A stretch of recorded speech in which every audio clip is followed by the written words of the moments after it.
श्रीविष्णुपञ्जरस्तोत्रम् परं परस्मात् प्रकृतेरनादिमेकं निविष्टं बहुधा गुहायां सर्वालयं सर्वचराचरस्थं नमामि विष्णुं जगदेकनाथम्। ॐ विष्णुपञ्जरकं दिव्यं सर्वदुष्टनिवारणम् उग्रतेजो महावीर्यं सर्वशत्रुनिकृन्तनं त्रिपुरं दहमानस्य हरस्य ब्रह्मणो हितं तदहं सम्प्रवक्ष्यामि आत्मरक्षाकरं नृणां। पादौ रक्षतु गोविन्दो जङ्घे चैव त्रिविक्रमः ऊरू मे केशवः पातु कटिं चैव जनार्दनः नाभिं चैवाच्युतः पातु गुह्यं चैव तु वामनः उदरं पद्मनाभश्च पृष्ठं चैव तु माधवः वामपार्श्वं तथा विष्णुर्दक्षिणं मधुसूदनः बाहू वै वासुदेवश्च हृदि दामोदरस्तथा कण्ठं रक्षतु वाराहः कृष्णश्च मुखमण्डलं माधवः कर्णमूले तु ऋषिकेशश्च नासिके नेत्रे नारायणो रक्षे ललाटं गरुडध्वजः कपोलौ केशवो रक्षेत् द्वैकुण्ठः सर्वतो दिशं श्रीवत्साङ्कश्च सर्वेषा मङ्गानां रक्षको भवेत् पूर्वस्यां पुण्डरीकाक्ष आग्नेयां श्रीधरस्तथा दक्षिणे नारसिंहश्च नैऋत्यां माधवोऽवतु पुरुषोत्तमो वारुण्यां वायव्यां च जनार्दनः गदाधरस्तु कौबेर्या मीशान्यां पातु केशवः आकाशे च गदा पातु पाताले च सुदर्शनं सन्नद्धः सर्वगात्रेषु प्रविष्टो विष्णुपञ्जरः विष्णुपञ्जरविष्टोऽहं विचरामि महीतले राजद्वारे पथे घोरे सङ्ग्रामे शत्रुसङ्कटे नदीषु चरणे चैव चोरव्याघ्रभयेषु च डाकिनी प्रेतभूतेषु भयं तस्य न जायते रक्ष रक्ष महादेव रक्ष रक्ष जनेश्वर रक्षन्तु देवताः सर्वा ब्रह्म विष्णुमहेश्वराः जले रक्षतु वाराहः स्थले रक्षतु वामनः अटव्यां नारसिंहश्च सर्वतः पातु केशवः दिवा रक्षतु मां सूर्यो रात्रौ रक्षतु चन्द्रमाः पन्थानं दुर्गमं रक्षेत् सर्वमेव जनार्दनः रोगविघ्नहतश्चैव ब्रह्मः गुरुतल्पगः स्त्रीहन्ता बालघाती च सुरापो वृषलीपतिः मुच्यते सर्वपापेभ्यो यः पठेन्नात्र संशयः अपुत्रो लभते पुत्रं धनार्थी लभते धनं विद्यार्थी लभते विद्यां मोक्षार्थी लभते गतिम् आपदो हरते नित्यं विष्णुस्तोत्रार्थसम्पदा यस्त्विदं पठते स्तोत्रं विष्णुपञ्जरमुत्तमं मुच्यते सर्वपापेभ्यो विष्णुलोकं स गच्छति गोसहस्रफलं तस्य वाजपेयशतस्य च अश्वमेधसहस्रस्य फलं प्राप्नोति मानवः सर्वकामं लभेदस्य पठनान्नात्र संशयः जले विष्णुः स्थले विष्णुर्विष्णुः पर्वतमस्तके ज्वालामालाकुले विष्णुः सर्वं विष्णुमयं जगत् परं परस्मात् प्रकृतेरनादिमेकं निविष्टं बहुधा गुहायां सर्वालयं सर्वचराचरस्थं नमामि विष्णुं जगदेकनाथम्। ॐ विष्णुपञ्जरकं दिव्यं सर्वदुष्टनिवारणम् उग्रतेजो महावीर्यं सर्वशत्रुनिकृन्तनं त्रिपुरं दहमानस्य हरस्य ब्रह्मणो हितं तदहं सम्प्रवक्ष्यामि आत्मरक्षाकरं नृणां पादौ रक्षतु गोविन्दो जङ्घे चैव त्रिविक्रमः ऊरू मे केशवः पातु कटिं चैव जनार्दनः नाभिं चैवाच्युतः पातु गुह्यं चैव तु वामनः उदरं पद्मनाभश्च पृष्ठं चैव तु माधवः वामपार्श्वं तथा विष्णुर्दक्षिणं मधुसूदनः बाहू वै वासुदेवश्च हृदि दामोदरस्तथा कण्ठं रक्षतु वाराहः कृष्णश्च मुखमण्डलं माधवः कर्णमूले तु ऋषिकेशश्च नासिके नेत्रे नारायणो रक्षे ललाटं गरुडध्वजः कपोलौ केशवो रक्षेत् द्वैकुण्ठः सर्वतो दिशं श्रीवत्साङ्कश्च सर्वेषा मङ्गानां रक्षको भवेत् पूर्वस्यां पुण्डरीकाक्ष आग्नेयां श्रीधरस्तथा दक्षिणे नारसिंहश्च नैऋत्यां माधवोऽवतु पुरुषोत्तमो वारुण्यां वायव्यां च जनार्दनः गदाधरस्तु कौबेर्या मीशान्यां पातु केशवः आकाशे च गदा पातु पाताले च सुदर्शनं सन्नद्धः सर्वगात्रेषु प्रविष्टो विष्णुपञ्जरः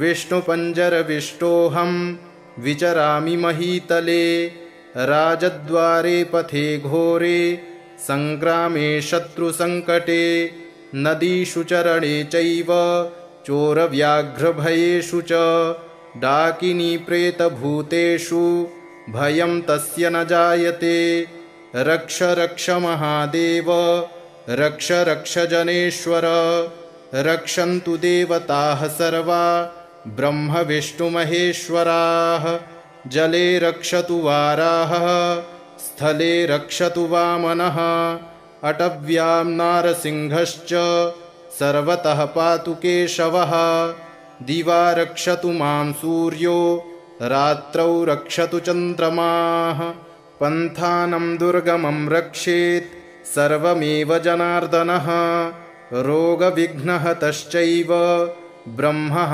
गुरुतल्पगः स्त्रीहन्ता बालघाती च सुरापो वृषलीपतिः मुच्यते सर्वपापेभ्यो यः पठेन्नात्र संशयः अपुत्रो लभते पुत्रं धनार्थी लभते धनं विद्यार्थी लभते विद्यां मोक्षार्थी लभते गतिम् आपदो हरते नित्यं विष्णुस्तोत्रार्थसम्पदा यस्त्विदं पठते स्तोत्रं विष्णुपञ्जरमुत्तमं मुच्यते सर्वपापेभ्यो विष्णुलोकं स गच्छति गोसहस्रफलं तस्य वाजपेयशतस्य च अश्वमेधसहस्रस्य फलं प्राप्नोति मानवः सर्वकामं लभेदस्य पठनान्नात्र संशयः जले विष्णुः स्थले विष्णुः पर्वतमस्तके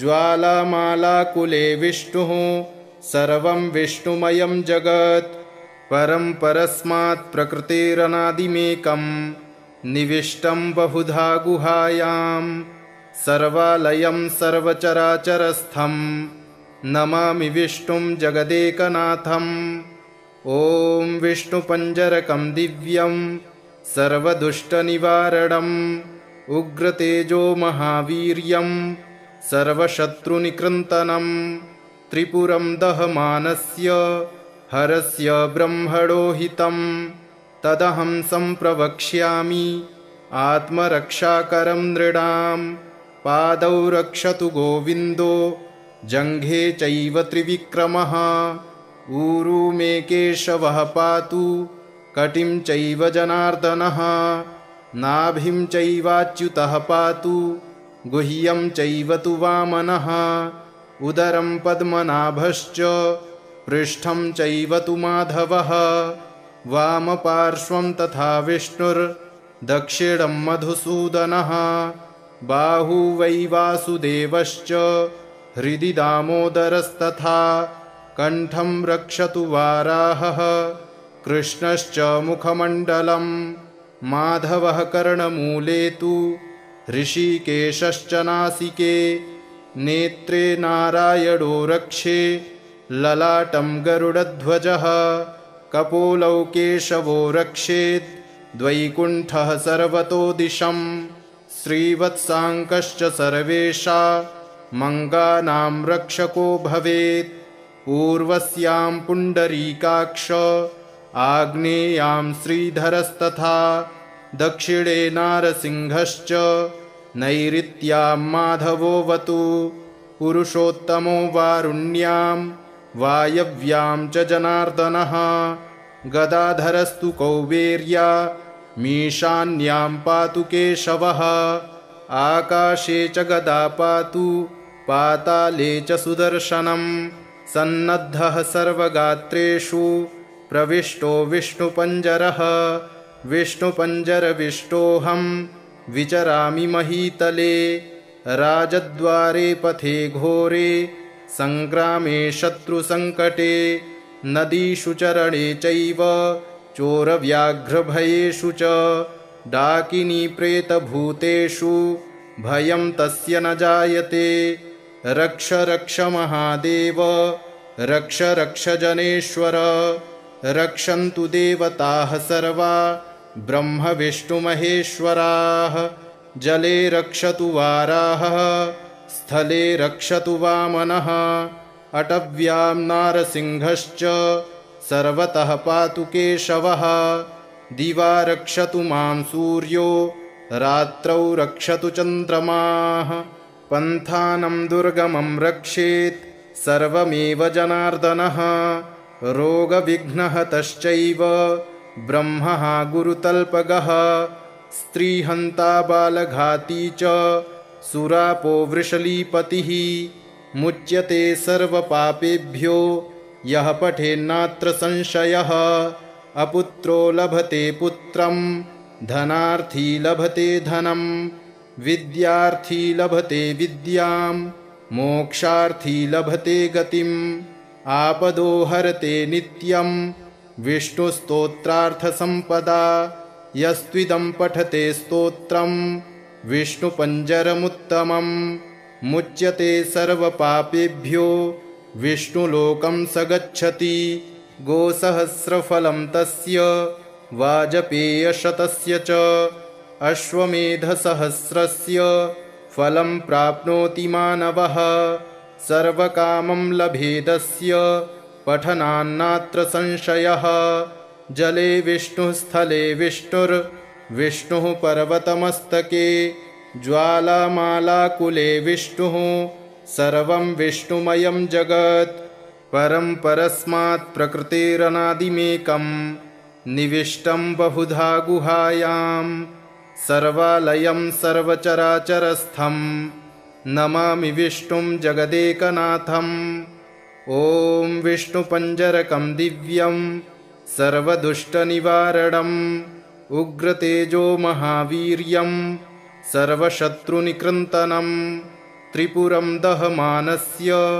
हरस्य ब्रह्मणो हितं तदहं सम्प्रवक्ष्यामि आत्मरक्षाकरं नृणां पादौ रक्षतु गोविन्दो जङ्घे चैव त्रिविक्रमः ऊरू मे केशवः पातु कटिं चैव जनार्दनः नाभिं चैवाच्युतः पातु गुह्यं चैव तु वामनः उदरं पद्मनाभश्च पृष्ठं चैव तु माधवः वामपार्श्वं तथा विष्णुर्दक्षिणं मधुसूदनः बाहू वै वासुदेवश्च हृदि दामोदरस्तथा कण्ठं रक्षतु वाराहः कृष्णश्च मुखमण्डलं माधवः कर्णमूले तु ऋषिकेशश्च नासिके नेत्रे नारायणो रक्षे ललाटं गरुडध्वजः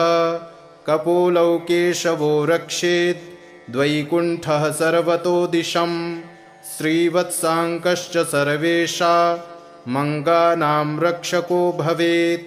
पूर्वस्यां पुण्डरीकाक्ष आग्नेयां श्रीधरस्तथा दक्षिणे नारसिंहश्च नैऋत्यां माधवोऽवतु। पुरुषोत्तमो वारुण्यां वायव्यां च जनार्दनः गदाधरस्तु कौबेर्या मीशान्यां पातु केशवः। आकाशे च गदा पातु पाताले च सुदर्शनं सन्नद्धः सर्वगात्रेषु प्रविष्टो विष्णुपञ्जरः। विष्णुपञ्जरविष्टोऽहं विचरामि महीतले राजद्वारे पथे घोरे सङ्ग्रामे शत्रुसङ्कटे नदीषु चरणे चैव चोरव्याघ्रभयेषु च डाकिनी प्रेतभूतेषु भयं तस्य न जायते। रक्ष रक्ष महादेव रक्ष रक्ष जनेश्वर रक्षन्तु देवताः सर्वा ब्रह्म विष्णुमहेश्वराः। जले रक्षतु वाराहः स्थले रक्षतु वामनः अटव्यां नारसिंहश्च सर्वतः पातु केशवः। दिवा रक्षतु मां सूर्यो रात्रौ रक्षतु चन्द्रमाः। पन्थानं दुर्गमं रक्षेत् सर्वमेव जनार्दनः। रोगविघ्नहतश्चैव ब्रह्मः गुरुतल्पगः। स्त्रीहन्ता बालघाती च सुरापो वृषलीपतिः। मुच्यते सर्वपापेभ्यो यः पठेन्नात्र संशयः। अपुत्रो लभते पुत्रं धनार्थी लभते धनं विद्यार्थी लभते विद्यां मोक्षार्थी लभते गतिम्। आपदो हरते नित्यं विष्णुस्तोत्रार्थसम्पदा। यस्त्विदं पठते स्तोत्रं विष्णुपञ्जरमुत्तमम्। मुच्यते सर्वपापेभ्यो विष्णुलोकं स गच्छति। गोसहस्रफलं तस्य वाजपेयशतस्य च अश्वमेधसहस्रस्य फलं प्राप्नोति मानवः। सर्वकामं लभेदस्य पठनान्नात्र संशयः। जले विष्णुः स्थले विष्णुर्विष्णुः पर्वतमस्तके ज्वालामालाकुले विष्णुः सर्वं विष्णुमयं जगत्।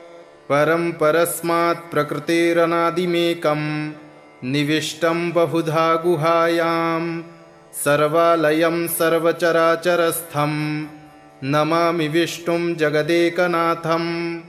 ॐ विष्णुपञ्जरकं दिव्यं सर्वदुष्टनिवारणम् उग्रतेजो महावीर्यं सर्वशत्रुनिकृन्तनं त्रिपुरं दहमानस्य हरस्य ब्रह्मणो हितं तदहं सम्प्रवक्ष्यामि आत्मरक्षाकरं नृणां। पादौ रक्षतु गोविन्दो जङ्घे चैव त्रिविक्रमः। ऊरू मे केशवः पातु कटिं चैव जनार्दनः। नाभिं चैवाच्युतः पातु गुह्यं चैव तु वामनः। उदरं पद्मनाभश्च पृष्ठं चैव तु माधवः। वामपार्श्वं तथा विष्णुर्दक्षिणं मधुसूदनः। बाहू वै वासुदेवश्च हृदि दामोदरस्तथा कण्ठं रक्षतु वाराहः कृष्णश्च मुखमण्डलं। माधवः कर्णमूले तु ऋषिकेशश्च नासिके। नेत्रे नारायणो रक्षे ललाटं गरुडध्वजः। कपोलौ केशवो रक्षेत् द्वैकुण्ठः सर्वतो दिशं। श्रीवत्साङ्कश्च सर्वेषा मङ्गानां रक्षको भवेत्। पूर्वस्यां पुण्डरीकाक्ष आग्नेयां श्रीधरस्तथा दक्षिणे नारसिंहश्च नैऋत्यां माधवोऽवतु। पुरुषोत्तमो वारुण्यां वायव्यां च जनार्दनः। गदाधरस्तु कौबेर्या मीशान्यां पातु केशवः आकाशे च गदा पातु पाताले च सुदर्शनं सन्नद्धः सर्वगात्रेषु प्रविष्टो विष्णुपञ्जरः विष्णुपञ्जरविष्टोऽहं विचरामि महीतले राजद्वारे पथे घोरे सङ्ग्रामे शत्रुसङ्कटे नदीषु चरणे चैव चोरव्याघ्रभयेषु च डाकिनी प्रेतभूतेषु भयं तस्य न जायते रक्ष रक्ष महादेव रक्ष रक्ष जनेश्वर रक्षन्तु देवताः सर्वा ब्रह्म विष्णुमहेश्वराः जले रक्षतु वाराहः स्थले रक्षतु वामनः अटव्यां नारसिंहश्च सर्वतः पातु केशवः दिवा रक्षतु मां सूर्यो रात्रौ रक्षतु चन्द्रमाः पन्थानं दुर्गमं रक्षेत् सर्वमेव जनार्दनः रोगविघ्नहतश्चैव ब्रह्मः गुरुतल्पगः स्त्रीहन्ता बालघाती च सुरापो वृषलीपतिः मुच्यते सर्वपापेभ्यो यः पठेन्नात्र संशयः अपुत्रो लभते पुत्रं धनार्थी लभते धनं विद्यार्थी लभते विद्यां मोक्षार्थी लभते गतिम् आपदो हरते नित्यं विष्णुस्तोत्रार्थसम्पदा यस्त्विदं पठते स्तोत्रं विष्णुपञ्जरमुत्तमं मुच्यते सर्वपापेभ्यो विष्णुलोकं स गच्छति गोसहस्रफलं तस्य वाजपेयशतस्य च अश्वमेधसहस्रस्य फलं प्राप्नोति मानवः सर्वकामं लभेदस्य पठनान्नात्र संशयः जले विष्णुः स्थले विष्णुर्विष्णुः पर्वतमस्तके ज्वालामालाकुले विष्णुः सर्वं विष्णुमयं जगत् परं परस्मात् प्रकृतेरनादिमेकं निविष्टं बहुधा गुहायां सर्वालयं सर्वचराचरस्थं नमामि विष्णुं जगदेकनाथम् ॐ विष्णुपञ्जरकं दिव्यं सर्वदुष्टनिवारणम् उग्रतेजो महावीर्यं सर्वशत्रुनिकृन्तनं त्रिपुरं दहमानस्य हरस्य ब्रह्मणो हितं तदहं सम्प्रवक्ष्यामि आत्मरक्षाकरं नृणां पादौ रक्षतु गोविन्दो जङ्घे चैव त्रिविक्रमः ऊरू मे केशवः पातु कटिं चैव जनार्दनः नाभिं चैवाच्युतः पातु गुह्यं चैव तु वामनः उदरं पद्मनाभश्च पृष्ठं चैव तु माधवः वामपार्श्वं तथा विष्णुर्दक्षिणं मधुसूदनः बाहू वै वासुदेवश्च हृदि दामोदरस्तथा कण्ठं रक्षतु वाराहः कृष्णश्च मुखमण्डलं माधवः कर्णमूले तु ऋषिकेशश्च नासिके नेत्रे नारायणो रक्षे ललाटं गरुडध्वजः कपोलौ केशवो रक्षेत् द्वैकुण्ठः सर्वतो दिशं श्रीवत्साङ्कश्च सर्वेषा मङ्गानां रक्षको भवेत् पूर्वस्यां पुण्डरीकाक्ष आग्नेयां श्रीधरस्तथा दक्षिणे नारसिंहश्च नैऋत्यां माधवोऽवतु पुरुषोत्तमो वारुण्यां वायव्यां च जनार्दनः गदाधरस्तु कौबेर्या मीशान्यां पातु केशवः आकाशे च गदा पातु पाताले च सुदर्शनं सन्नद्धः सर्वगात्रेषु प्रविष्टो विष्णुपञ्जरः विष्णुपञ्जरविष्टोऽहं विचरामि महीतले राजद्वारे पथे घोरे सङ्ग्रामे शत्रुसङ्कटे नदीषु चरणे चैव चोरव्याघ्रभयेषु च डाकिनी प्रेतभूतेषु भयं तस्य न जायते। रक्ष रक्ष महादेव रक्ष रक्ष जनेश्वर रक्षन्तु देवताः सर्वा ब्रह्म विष्णुमहेश्वराः। जले रक्षतु वाराहः स्थले रक्षतु वामनः अटव्यां नारसिंहश्च सर्वतः पातु केशवः। दिवा रक्षतु मां सूर्यो रात्रौ रक्षतु चन्द्रमाः। पन्थानं दुर्गमं रक्षेत् सर्वमेव जनार्दनः। रोगविघ्नहतश्चैव ब्रह्मः गुरुतल्पगः। स्त्रीहन्ता बालघाती च सुरापो वृषलीपतिः। मुच्यते सर्वपापेभ्यो यः पठेन्नात्र संशयः। अपुत्रो लभते पुत्रं धनार्थी लभते धनं। विद्यार्थी लभते विद्यां मोक्षार्थी लभते गतिम्। आपदो हरते नित्यं विष्णुस्तोत्रार्थसम्पदा। यस्त्विदं पठते स्तोत्रं विष्णुपञ्जरमुत्तमं। मुच्यते सर्वपापेभ्यो विष्णुलोकं स गच्छति। गोसहस्रफलं तस्य वाजपेयशतस्य च अश्वमेधसहस्रस्य फलं प्राप्नोति मानवः। सर्वकामं लभेदस्य पठनान्नात्र संशयः। जले विष्णुः स्थले विष्णुर्विष्णुः पर्वतमस्तके। ज्वालामालाकुले विष्णुः सर्वं विष्णुमयं जगत्। परं परस्मात् प्रकृतेरनादिमेकं निविष्टं बहुधा गुहायां। सर्वालयं सर्वचराचरस्थं नमामि विष्णुं जगदेकनाथम्। ॐ विष्णुपञ्जरकं दिव्यं सर्वदुष्टनिवारणम्। उग्रतेजो महावीर्यं सर्वशत्रुनिकृन्तनं। त्रिपुरं दहमानस्य हरस्य ब्रह्मणो हितं।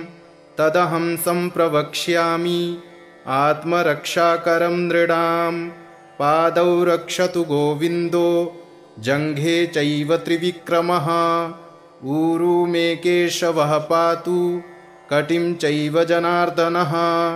नाभिं चैवाच्युतः पातु गुह्यं चैव तु वामनः। उदरं पद्मनाभश्च पृष्ठं चैव तु माधवः। वामपार्श्वं तथा विष्णुर्दक्षिणं मधुसूदनः। बाहू वै वासुदेवश्च हृदि दामोदरस्तथा। कण्ठं रक्षतु वाराहः कृष्णश्च मुखमण्डलं।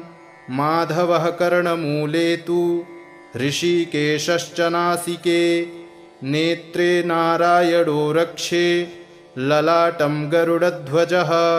कपोलौ केशवो रक्षेत् द्वैकुण्ठः सर्वतो दिशं। श्रीवत्साङ्कश्च सर्वेषा मङ्गानां रक्षको भवेत्। पूर्वस्यां पुण्डरीकाक्ष आग्नेयां श्रीधरस्तथा। दक्षिणे नारसिंहश्च नैऋत्यां माधवोऽवतु। पुरुषोत्तमो वारुण्यां वायव्यां च जनार्दनः। गदाधरस्तु कौबेर्या मीशान्यां पातु केशवः। आकाशे च गदा पातु पाताले च सुदर्शनं। सन्नद्धः सर्वगात्रेषु प्रविष्टो विष्णुपञ्जरः। विष्णुपञ्जरविष्टोऽहं विचरामि महीतले। राजद्वारे पथे घोरे सङ्ग्रामे शत्रुसङ्कटे। नदीषु चरणे चैव चोरव्याघ्रभयेषु च। डाकिनी प्रेतभूतेषु भयं तस्य न जायते। रक्ष रक्ष महादेव रक्ष रक्ष जनेश्वर रक्षन्तु देवताः सर्वा ब्रह्म विष्णुमहेश्वराः।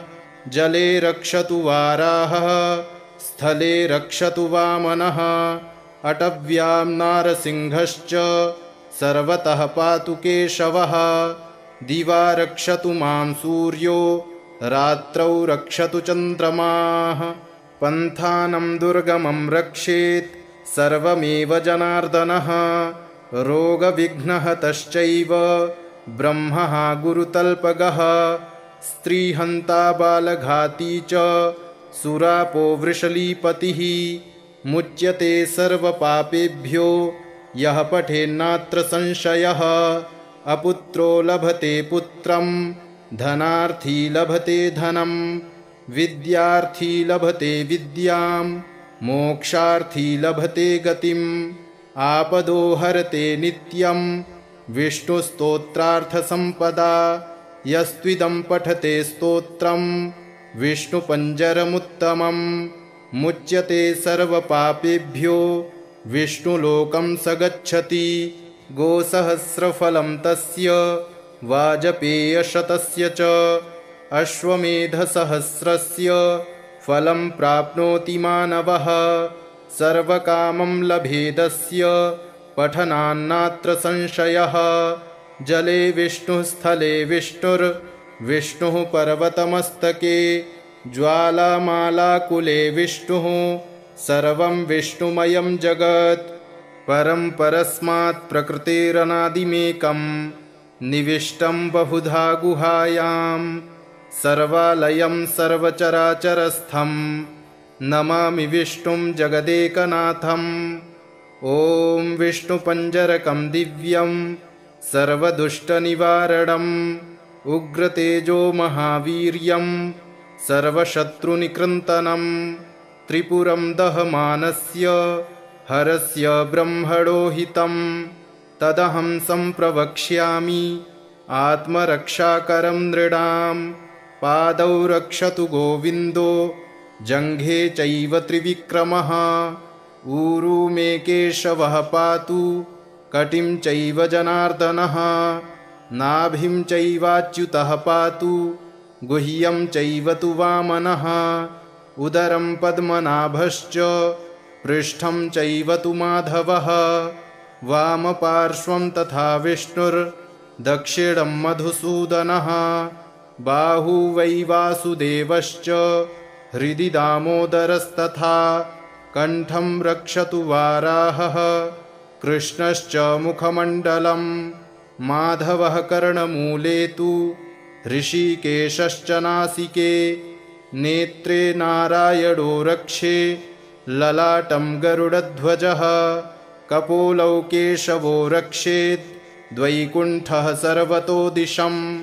श्रीवत्साङ्कश्च सर्वेषा मङ्गानां रक्षको भवेत् पूर्वस्यां पुण्डरीकाक्ष आग्नेयां श्रीधरस्तथा दक्षिणे नारसिंहश्च नैऋत्यां माधवोऽवतु पुरुषोत्तमो वारुण्यां वायव्यां च जनार्दनः गदाधरस्तु कौबेर्या मीशान्यां पातु केशवः आकाशे च गदा पातु पाताले च सुदर्शनं सन्नद्धः सर्वगात्रेषु प्रविष्टो विष्णुपञ्जरः विष्णुपञ्जरविष्टोऽहं विचरामि महीतले राजद्वारे पथे घोरे सङ्ग्रामे शत्रुसङ्कटे नदीषु चरणे चैव चोरव्याघ्रभयेषु च डाकिनी प्रेतभूतेषु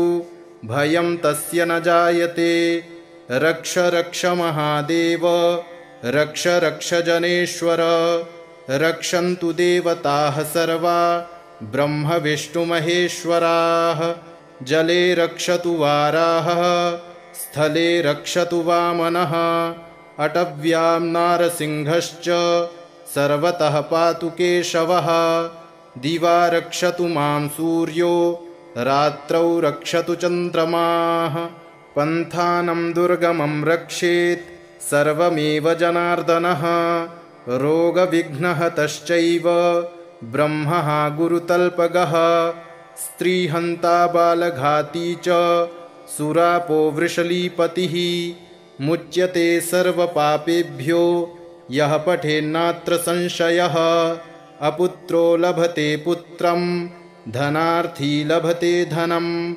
विद्यार्थी लभते विद्यां मोक्षार्थी लभते गतिम् आपदो हरते नित्यं विष्णुस्तोत्रार्थसम्पदा यस्त्विदं पठते स्तोत्रं विष्णुपञ्जरमुत्तमं मुच्यते सर्वपापेभ्यो विष्णुलोकं स गच्छति गोसहस्रफलं तस्य वाजपेयशतस्य च अश्वमेधसहस्रस्य फलं प्राप्नोति मानवः सर्वकामं लभेदस्य पठनान्नात्र संशयः जले विष्णुः स्थले विष्णुर्विष्णुः पर्वतमस्तके ज्वालामालाकुले विष्णुः सर्वं विष्णुमयं जगत् परं परस्मात् प्रकृतेरनादिमेकं निविष्टं बहुधा गुहायां सर्वालयं सर्वचराचरस्थं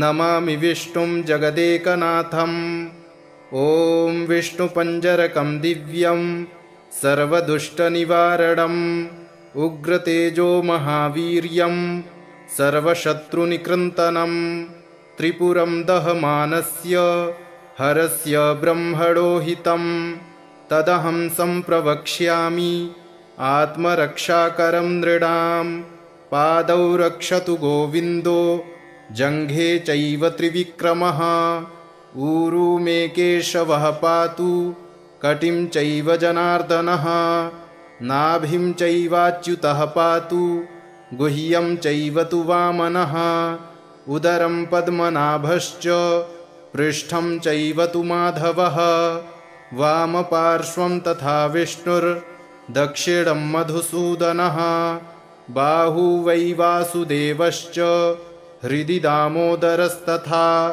कण्ठं रक्षतु वाराहः कृष्णश्च मुखमण्डलं माधवः कर्णमूले तु ऋषिकेशश्च नासिके नेत्रे नारायणो रक्षे ललाटं गरुडध्वजः कपोलौ केशवो रक्षेत् द्वैकुण्ठः सर्वतो दिशं श्रीवत्साङ्कश्च सर्वेषा मङ्गानां रक्षको भवेत् पूर्वस्यां पुण्डरीकाक्ष आग्नेयां श्रीधरस्तथा दक्षिणे नारसिंहश्च नैऋत्यां माधवोऽवतु पुरुषोत्तमो वारुण्यां वायव्यां च जनार्दनः गदाधरस्तु कौबेर्या मीशान्यां पातु केशवः आकाशे च गदा पातु पाताले च सुदर्शनं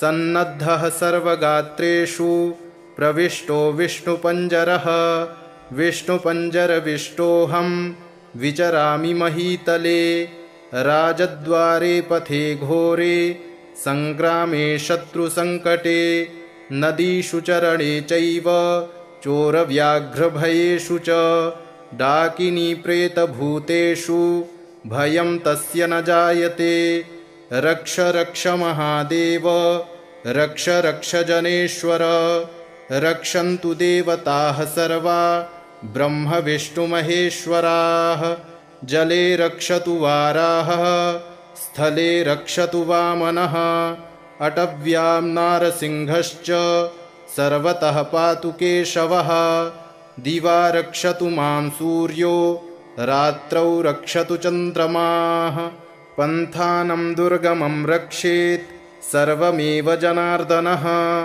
रोगविघ्नहतश्चैव ब्रह्मः गुरुतल्पगः स्त्रीहन्ता बालघाती च सुरापो वृषलीपतिः मुच्यते सर्वपापेभ्यो यः पठेन्नात्र संशयः अपुत्रो लभते पुत्रं धनार्थी लभते धनं विद्यार्थी लभते विद्यां मोक्षार्थी लभते गतिम् आपदो हरते नित्यं विष्णुस्तोत्रार्थसम्पदा यस्त्विदं पठते स्तोत्रं विष्णुपञ्जरमुत्तमं मुच्यते सर्वपापेभ्यो विष्णुलोकं स गच्छति गोसहस्रफलं तस्य वाजपेयशतस्य च अश्वमेधसहस्रस्य फलं प्राप्नोति मानवः। सर्वकामं लभेदस्य पठनान्नात्र संशयः। जले विष्णुः स्थले विष्णुः पर्वतमस्तके। ज्वालामालाकुले विष्णुः सर्वं विष्णुमयं जगत्। परं परस्मात् प्रकृतेरनादिमेकं निविष्टं बहुधा गुहायां। सर्वालयं सर्वचराचरस्थं नमामि विष्णुं जगदेकनाथम्। ॐ विष्णुपञ्जरकं दिव्यं सर्वदुष्टनिवारणम् उग्रतेजो महावीर्यं सर्वशत्रुनिकृन्तनं। त्रिपुरं दहमानस्य हरस्य ब्रह्मणो हितं। तदहं सम्प्रवक्ष्यामि आत्मरक्षाकरं नृणां। पादौ रक्षतु गोविन्दो जङ्घे चैव त्रिविक्रमः। ऊरू मे केशवः पातु कटिं चैव जनार्दनः। नाभिं चैवाच्युतः पातु गुह्यं चैव तु वामनः। उदरं पद्मनाभश्च पृष्ठं चैव तु माधवः।